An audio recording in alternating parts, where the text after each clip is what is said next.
¿Qué tal? ¿Cómo estás? Franklin Gallegos te saluda. En este momento te voy a hablar sobre el capítulo 3, ¿no? La metodología de la investigación. Tal vez uno de los capítulos un poquito más complejos que las personas siempre encuentran dificultades, debido a que no considero que es que no tienen bien en claro lo que significa la metodología de la investigación y por qué es importante. Para ciertas personas causa incluso un dolor de cabeza, se confunden de qué es lo uno y qué es lo otro, ¿ok? Ya, primero te voy a explicar por qué es importante y de qué trata. Ese es el objetivo de este video, ¿no? Mira, si has visto los otros videos, te he explicado lo que es capítulo uno, que se plantea el problema, es lo que tú quieres solucionar, lo que tú ves que está mal y bueno, y quieres hacer una propuesta, que es el capítulo 4 para poderle dar solución a ese capítulo uno, que es el problema. El capítulo uno es muy importante porque es el que direcciona hacia dónde debe de ir toda la investigación. Tienes una argumentación teórica, que es el capítulo 2, que te sustenta la problemática y que argumenta tu planteamiento del problema, de la propuesta, ¿no? Ahora, esta propuesta que tú vas a plantear tiene que ser en base a una necesidad realmente existente, a una investigación confiable, a una investigación creíble, que tenga credibilidad. Es ahí donde entra el capítulo 3, ¿no? Tú te estás preparando para ser un profesional o para tener tu maestría y el jurado, la institución quiere sentirse seguro de que tú eres una persona competente, una persona capaz, que puede plantear soluciones realmente consistentes y confiables. Entonces, estas soluciones que tú planteas deben de tener bases investigativas. Y esa base de investigación, a más del marco teórico, el marco legal que tú puedas argumentar, tiene que ser en esa investigación de campo, ¿no? Cuando tú vayas a investigar el problema, a profundizar qué es lo que sucede, al análisis que tú aplicas, tienes que demostrar de que eres una persona que ha utilizado técnicas adecuadas para la recolección de la información, ¿ya? Y de eso se trata el capítulo 3. El capítulo 3 te plantea la metodología, ¿ya? El enfoque. El enfoque puede ser cuantitativo o cualitativo. Y puede ser mixto, que es la unión de ambas, ¿no?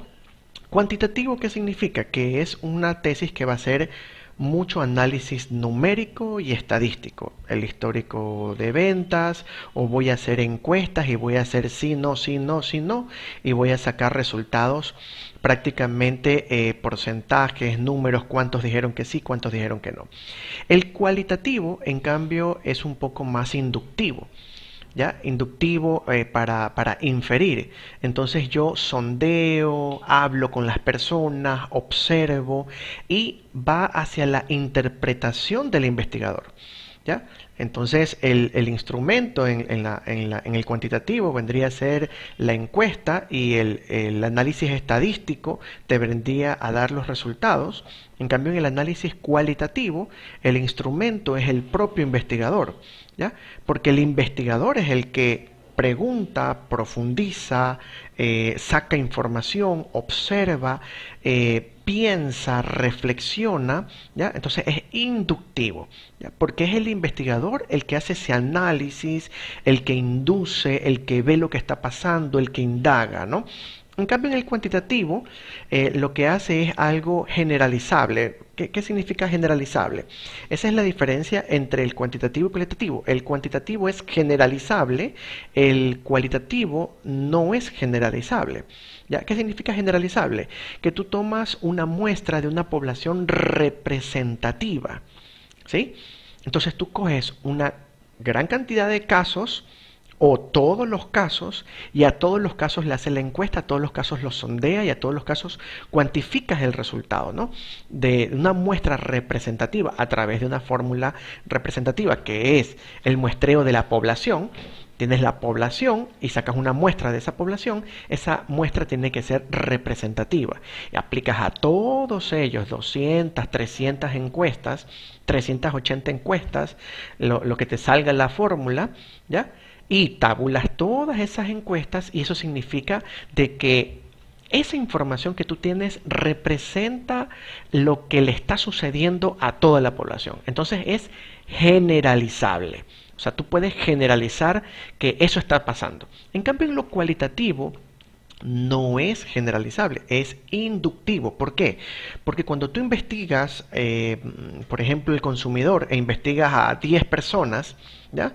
Y tú hablas con 10 personas, conversas con 10 personas, indagas con 10 personas, es inductivo porque no puedes generalizar que lo que le pasa a 10 personas le pasa a toda la población. ¿Por qué? Porque no llega a ser estadísticamente representativa. No significa de que no sea válida.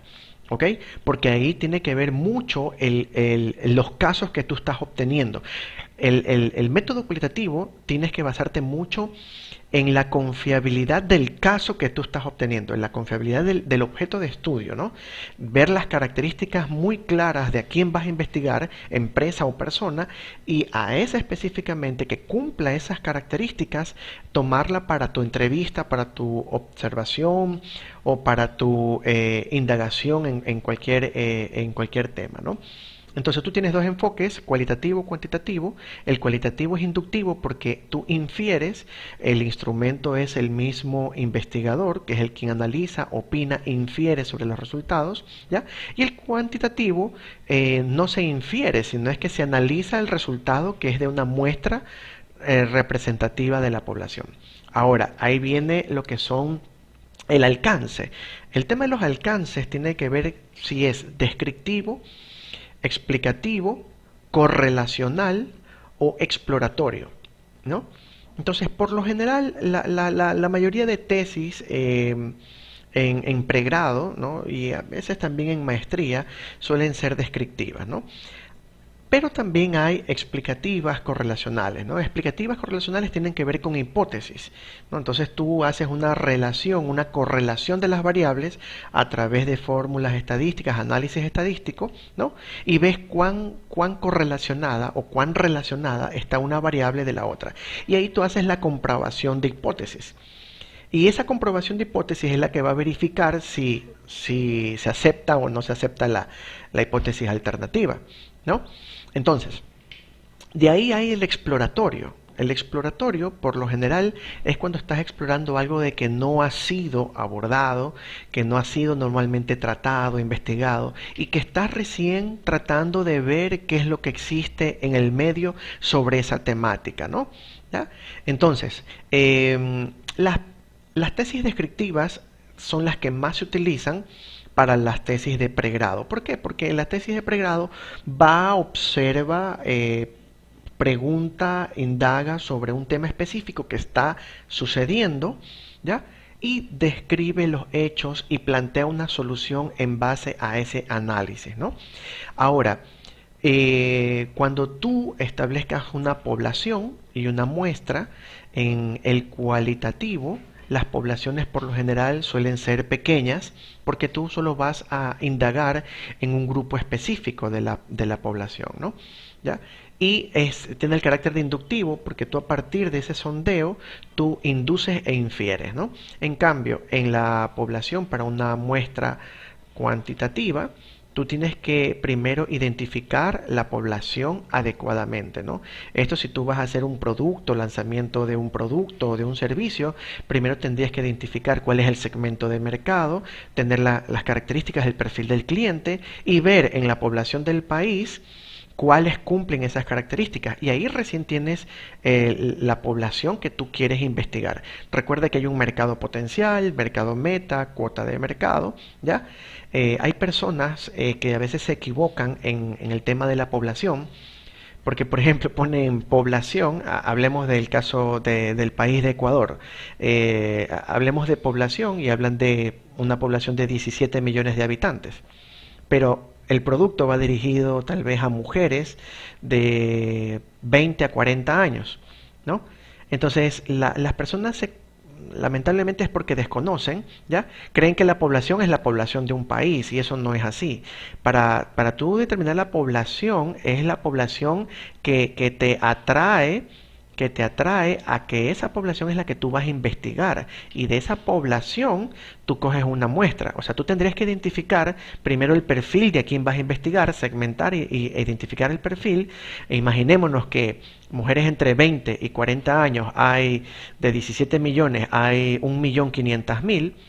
De ese 1.500.000 vendría a ser tu población, ¿ya? Hablando de una manera que estamos hablando de todo el país, pues, ¿no?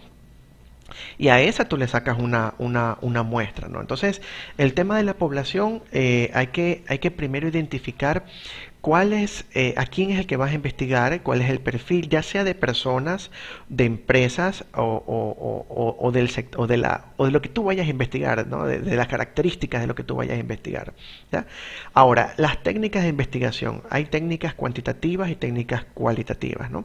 Entonces, la más común en la cuantitativa, la que siempre se usa, es lo que es la encuesta. Ahora, también la revisión de documentos secundarios, análisis estadísticos referente a las ventas, referente a un histórico, referente a la parte contable, numérica, financiera, o resultados financieros. Eso también es análisis cuantitativo, pero a partir de información secundaria, que es información que te la brinda la empresa, ¿no?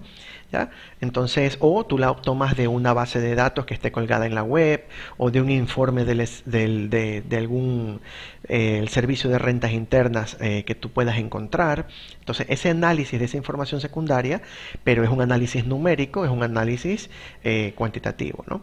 Ahora, el cualitativo, las más utilizadas son la entrevista a profundidad, son la observación, cuando tú observas procesos, observas situaciones, observas comportamientos, y lo que es el grupo focal, ¿no? El focus group. Siempre en comercio, administración, en temas administrativos se utiliza el grupo focal, que es que reúnes a un grupo determinado de personas para que te puedan decir qué piensan o qué sienten sobre algo específico, ¿no? Una vez que tú tienes ya los resultados, tú vienes y los analizas, los tabulas, los analizas y sacas tus conclusiones de esa investigación de campo, ¿no? Recuerda de que hay investigaciones de diseño transversal y longitudinal, ¿no? Entonces la transversal significa de que tú lo vas a hacer una sola vez en el tiempo, y longitudinal es cuando tú lo haces 2, 3 o más veces en un tiempo determinado al mismo grupo de estudio, ¿ya? Por ejemplo, estamos en un instituto y yo voy al primer semestre y yo pregunto, ok, ¿quiénes de todos ustedes quieren ser dueños de su propio negocio? Y todos los estudiantes de primer semestre levantan la mano y todos dicen, yo quiero tener mi propio negocio, ¿ya? Entonces, eso, solo un estudio así sería un estudio transversal, porque lo hago una sola vez. Ahora imagínate que pasan 5 semestres y yo vuelvo a preguntar al mismo grupo. Cuando estaban en primer semestre, todos levantaron la mano, y cuando están en quinto semestre, le pregunto al mismo grupo y, oh sorpresa, no levantan todos las manos, levantan solo la mitad, ¿ya? En ese momento, cuando yo tengo el dato de del primer sondeo, que fue en primer semestre, y el mismo grupo lo investigo después de 5 semestres más adelante en el futuro, ¿ya? Y veo su resultado en el futuro, en ese momento, cuando yo hago la comparativa de dos resultados del mismo grupo de estudio en el tiempo, separados en un tiempo, eso se llama estudios longitudinales, ¿ya? Entonces también tienes que ver si es un estudio experimental o no experimental. Por lo general siempre se hace no experimentales en temas administrativos, porque no se manipulan las variables. Las experimentales más cuando tú manipulas una variable a ver qué sucede. No significa que no se puedan hacer, porque puedes hacer experimentos sociales, ¿ya? Y manipulas las variables, pero por lo general en los estudios descriptivos no se hace necesariamente experimental para manipular las variables, sino es que se estudia la problemática que está sucediendo en el contexto de esa empresa. Espero que te haya agradado este pequeño resumen. Sé que hay muchísimo más por hablar, pero mi objetivo en este video es de que tú tengas un poco en claro de qué es lo que puedes realizar en la parte del capítulo 3, que es la metodología de la investigación. Ahora, si te preguntas qué aplicas, cuantitativo o cualitativo, va a depender de cómo tú quieres obtener la información y cuán factible es para ti, ¿no? Hay veces de que por facilidades lo haces cualitativo, hay veces que por facilidades lo haces cuantitativo, o hay veces porque la investigación requiere el análisis cuantitativo netamente, ¿ya? O requiere el análisis cualitativo netamente. Recuerda que el cualitativo tiene sus ventajas versus el cuantitativo. El cualitativo puedes sacar sentimientos de las personas, puedes indagar qué es lo que sienten, qué es lo que experimentan. En cambio, en el cuantitativo no, tú solo tienes la respuesta sí o no, no tienes la percepción de la persona. Y esa es la fortaleza del cualitativo.